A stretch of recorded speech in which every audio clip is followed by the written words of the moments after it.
Rema, de son côté, s'était plongée dans un flirt sur Internet, cherchant à échapper à la complexité de sa vie actuelle. Elle discutait avec une personne en ligne, se sentant réconfortée par cette interaction, même si cela le détournait de ses préoccupations réelles. De son côté, Tammy se trouvait dans l'indécision. Elle ressentait le besoin de révéler à Eric qu'il pourrait être son fils. Lorsqu'elle en parla à Juancho, la nervosité se faisait sentir dans sa voix. Elle exprima son désir de dire à Eric qu'il pourrait être son fils, mais Juancho, inquiet des conséquences d'une telle révélation, la confronta. « Tu ne peux pas lui dire ça tant que tu n'en es pas certaine », l'avertit-il.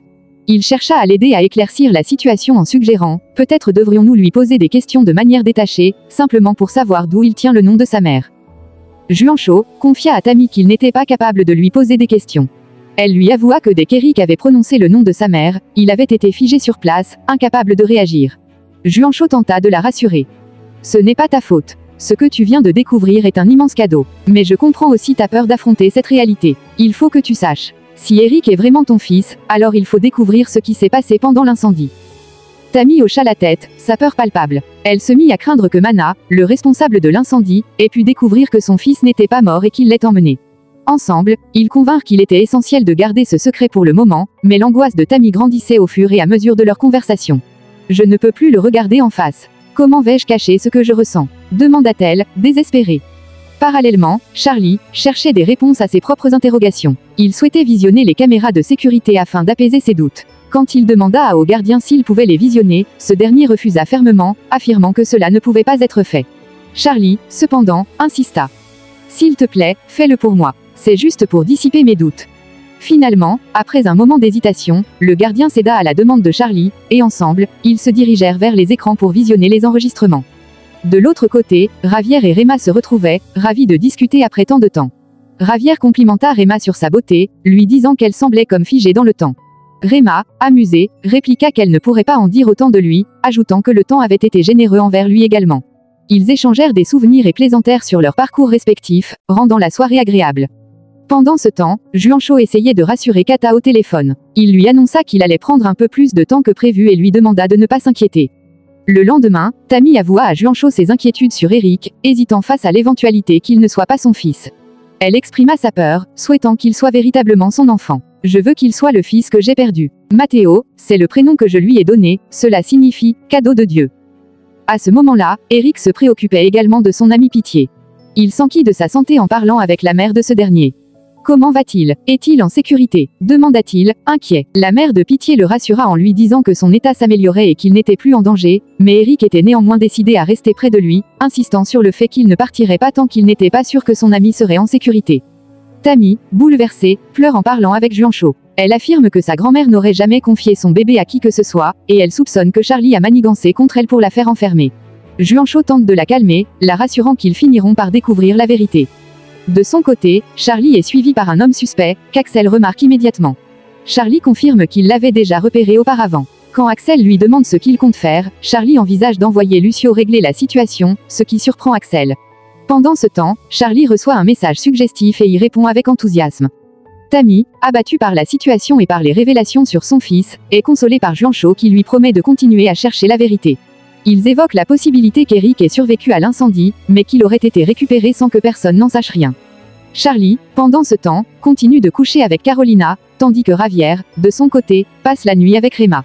Au matin, Rema explique à Javier qu'elle travaille à son compte et qu'elle a beaucoup de réunions, repoussant une prochaine rencontre. Vanessa, de son côté, pense à Pité, mais aussi aux menaces de Ruko. Eric essaie de la rassurer. Kata, elle, souhaite vivre seule avec Juancho maintenant qu'ils sont mariés. Elle pense qu'il est temps que ses frères et sœurs trouvent leur propre logement. Juancho demande du temps pour organiser tout cela. Kata insiste sur le fait qu'elle a été patiente, mais qu'elle veut maintenant de l'intimité et un vrai foyer de couple. Vanessa, quant à elle, reste préoccupée, notamment à cause des tensions avec Ruko. Vanessa se soucie de Pité et envisage de lui rendre visite à l'hôpital. Elle ne sait pas vraiment quoi lui apporter, mais Eric lui suggère des fruits. Cependant, Vanessa semble préoccupée par sa propre relation avec Pité, et Eric lui fait remarquer qu'on pourrait en déduire qu'ils sont ensemble. Juancho, apprenant que Pité a été agressé, informe Eric de la situation. Ce dernier lui confirme que Pité est à l'hôpital et semble avoir bien failli mourir. Juancho lui conseille de passer voir Pité et lui transmettre ses vœux de rétablissement.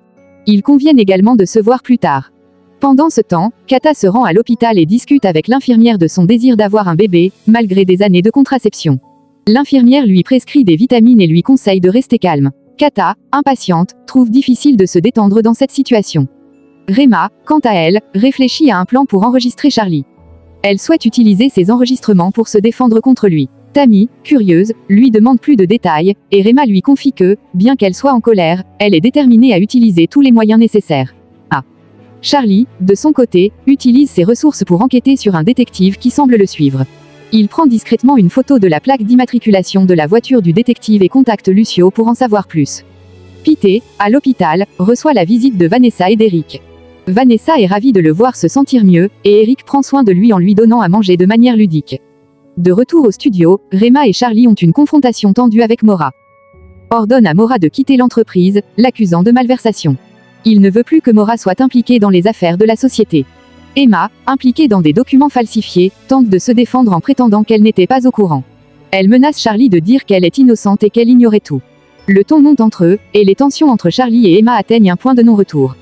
Rema, ayant tout enregistré, garde la conversation pour l'utiliser contre Charlie et sa société. Elle semble jouer sa dernière carte pour obtenir justice. Tammy et Juancho, tout en discutant de la situation, prévoient un test ADN, probablement en lien avec les révélations récentes sur l'identité d'un enfant. Les enjeux sont de plus en plus élevés, et chacun semble avoir ses propres secrets à protéger. Tammy, fébrile à l'idée de voir Eric, Tammy expose à Juancho le plan. Elle lui demande d'enregistrer discrètement sa prochaine conversation téléphonique, en gardant la ligne ouverte. Elle précise aussi qu'il devra proposer à la personne un verre, puis laisser la tasse intacte après usage, sans y toucher, pour que des tests puissent être réalisés. Juancho accepte, rassurant Tammy sur le bon déroulement de la manœuvre. Peu après, Eric laisse Vanessa avec Pete pour rejoindre Juancho. Pendant ce moment intime, Pete exprime ses regrets. Il explique à Vanessa que ses agresseurs ont sans doute cru qu'il était un riche entrepreneur, ce qui aurait motivé l'attaque. Vanessa se remémore également le moment des menaces de Ruko, qu'elle n'avait pas prises au sérieux. À présent, elle soupçonne fortement que Ruko est le responsable de l'agression. Elle s'en veut et présente ses excuses, mais Pete insiste pour lui dire qu'il n'est pas responsable. Elle évoque l'idée qu'il vaudrait peut-être mieux qu'il s'éloigne, mais Pete rejette catégoriquement cette idée. Touchée par ses paroles et son affection sincère, Vanessa finit par l'embrasser. Pete, légèrement taquin, lui demande un second baiser pour vérifier s'il lui a plu. Elle l'embrasse à nouveau. De son côté, Carolina, l'avocate de Charlie, présente une proposition de divorce à Rema, 70% des biens pour Charlie, 30% pour Rema, et l'obligation pour Rema de quitter les studios Excelsior, tout en conservant 10% en tant qu'actionnaire. Face à cette offre, Rema éclate de rire de manière incontrôlable, déroutant totalement Charlie et son avocate. Charlie la fixe, ne comprenant rien à sa réaction. Carolina, troublée, lui demande pourquoi il ne lui avait pas dit que Rema n'était pas disposé à négocier. Charlie admet qu'il en était persuadé et ne sait plus quoi penser. Rema, quant à elle, demande calmement à son avocat de laisser Charlie mariner un peu, de prendre un café, puis de l'inviter à venir seul dans son bureau. L'avocat de Rema émet des réserves à l'idée de la laisser seule avec Charlie, mais elle le rassure, elle sait exactement ce qu'elle fait. Eric arrive au studio pour retrouver Juancho, tandis que Tammy, discrètement branchée sur l'appel, écoute toute la conversation via le téléphone connecté. Juancho fait mine de lui faire écouter une vieille chanson de son ancien groupe, mais en réalité, il essaie de le pousser à parler de son passé et des informations qu'il détient sur ses origines. Eric, troublé, raconte que tout ce qu'il sait lui vient d'un certain Carancho, un truand lié à Manine, aujourd'hui mort. C'est lui qui lui avait parlé de Yemi Montoya, sa mère biologique présumée, vivant dans un vieux quartier. Carancho lui avait aussi affirmé que tout ce que Manine lui avait raconté était faux, qu'il avait en fait été enlevé. Tammy, à distance, pousse Juancho à lui demander plus. Eric poursuit en expliquant qu'il croit que Manine était parfaitement capable d'un tel acte, mais qu'il n'a aucune certitude, surtout maintenant que Manine est mort. Il envisage même de parler à Charlie, pensant qu'il en sait peut-être plus sur Yemi, puisqu'il était dans le même groupe à l'époque. Juancho tente de le dissuader, lui disant que s'il prononce son nom, Charlie pourrait croire qu'Eric est aussi son fils, ce qui compliquerait tout. Mais Eric insiste, il veut des réponses. Il est persuadé que Charlie, proche de Manine et de Yemi, sait des choses. Juancho, prudent, lui conseille d'attendre d'avoir la certitude que Yemi est bien sa mère avant d'en parler. En parallèle, Juancho tend une tasse à Yemi dans le but de faire le test ADN, comme prévu avec Tammy. Pendant ce temps, Charlie arrive au bureau de Rema. Elle lui annonce calmement qu'elle veut lui faire écouter quelque chose. Elle lance l'enregistrement qu'elle a secrètement capté, Charlie y est clairement entendu en train de l'incriminer. Pris de panique, Charlie tente d'effacer l'audio, mais Rema le stoppe net, elle a fait plusieurs copies. Charlie, déstabilisée, lui demande ce qu'elle veut. Rema exige de conserver sa place à Excelsior, mais pas à moitié, elle réclame la majorité. Finalement, l'accord est signé, Rema récupère 70% de la société, Charlie n'en garde que 30%. Carolina, l'avocate de Charlie, est scandalisée. Une fois Rema partie, Carolina confronte Charlie. Elle ne comprend pas comment il a pu accepter un accord aussi déséquilibré alors qu'il lui avait assuré que Rema était prête à négocier. Elle soupçonne Rema de faire du chantage et exige que Charlie lui dise ce qu'elle a contre lui. Mais il reste vague, lui ordonnant de respecter cet accord pour le moment. Carolina insiste sur la gravité de la situation. Selon elle, s'il signe maintenant, ce sera irréversible. Elle lui rappelle qu'elle est là pour le défendre, mais qu'elle ne peut rien faire si Charlie ne lui dit pas toute la vérité. Malgré tout, Charlie refuse de s'expliquer. À l'hôpital, Pete commence à discuter avec Eric. Il lui demande s'il peut appeler une infirmière ou un médecin pour qu'on le fasse enfin sortir. Eric insiste pour qu'il finisse d'abord sa gelée. Pete, agacé, montre son plateau presque intact et évoque son ras-le-bol. Puis la conversation devient plus sérieuse. Eric veut savoir si la police a identifié les agresseurs. Pete répond qu'il n'en sait rien, mais il espère qu'ils seront retrouvés. Il lui confie alors une suspicion importante. Selon lui et Vanessa, ce n'était pas un simple vol. Vanessa lui a même interdit d'en parler, mais il finit par avouer que Ruko l'avait menacée si elle continuait à fréquenter Pete, et que maintenant, l'agression s'est produite. Eric est choqué d'apprendre cela. Il s'énerve, pourquoi ne lui ont-ils rien dit avant? Il veut partir confronter Ruko, mais Pete le retient fermement, il ne veut pas qu'Eric se mette en danger à son tour. Il lui ordonne de rester calme et de ne rien faire d'imprudent. Avant qu'Eric ne parte, Pete finit par lui avouer que Vanessa l'a embrassé. Il ne cherche pas à se vanter, mais semble touché par ce moment. Pendant ce temps, Ruko tente à nouveau d'approcher Vanessa. Il lui demande de parler calmement, mais elle le repousse catégoriquement. Elle l'informe qu'elle a déposé une ordonnance de protection contre lui. Ruko nie tout, feint la surprise, et tente de la manipuler. Mais Vanessa est ferme. Quand elle l'accuse d'être capable de faire poignarder Pete, il proteste, mais elle affirme qu'elle croit sincèrement qu'il en est capable. Sentant qu'il perd le contrôle, Ruko finit par s'en prendre violemment à elle. Enfin, Tammy se rend à l'hôpital pour déposer les échantillons destinés au test ADN d'Eric. Mais une difficulté inattendue survient. Le personnel médical lui demande la signature, l'empreinte digitale et une pièce d'identité de la personne testée, conformément au protocole. Tammy, prise au dépourvu, se retrouve bloquée, incapable de finaliser la procédure sans ces éléments d'identification officiels. Pete conseille à Eric d'aller interroger Charlie afin d'obtenir un maximum d'informations sur la mystérieuse fille. Eric répond qu'il compte le faire justement lorsqu'il ira voir Irma à Excelsior. Pendant ce temps, Irma est en pleine séance d'enregistrement chez Excelsior. Charlie est très proche d'elle, lui donnant des indications. Eric arrive à ce moment-là et les salue. Il lance avec une pointe de tension, « J'arrive, je peux pas dire bonjour à ma copine ». Charlie reste cordial mais ferme en rappelant qu'ils sont en train de travailler, et propose une pause si besoin. Irma refuse catégoriquement toute interruption, déterminée à poursuivre l'enregistrement. Eric reçoit ensuite un appel de Juancho, qui lui rappelle qu'il a oublié de lui faire signer des documents liés au contrat. Sans rien ajouter, Eric quitte le studio. De son côté, Vanessa confie à Tammy que la situation de Pete s'améliore, même s'il reste encore vulnérable. Elle révèle également que Ruko continue à la menacer. Tammy, inquiète, lui demande si elle a informé ses parents, mais Vanessa refuse. Elle explique qu'il l'enverrait à l'étranger, ce qu'elle ne souhaite pas. Elle préfère rester avec sa grand-mère et son oncle, et surtout auprès de Pete, qu'elle ne veut pas abandonner. Lorsqu'elle admet finalement avoir des sentiments plus forts que de simples liens amicaux envers lui, Tammy promet de l'aider, même si elle ignore encore comment, et lui demande de ne plus jamais sortir seule.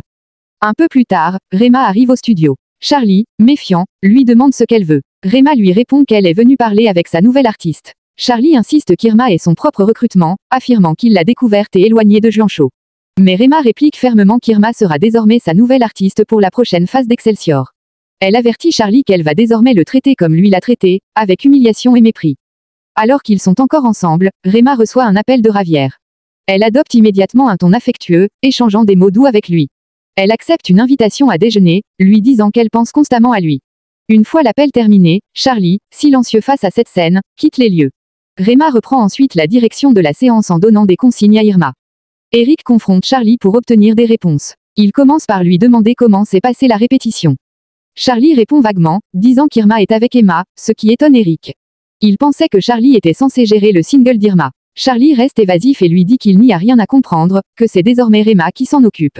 Eric insiste et aborde un autre sujet plus sensible, le groupe que formait Charlie, Grand Johnny et une certaine Yemi Montoya, qu'il décrit comme une excellente parolière morte dans des circonstances étranges.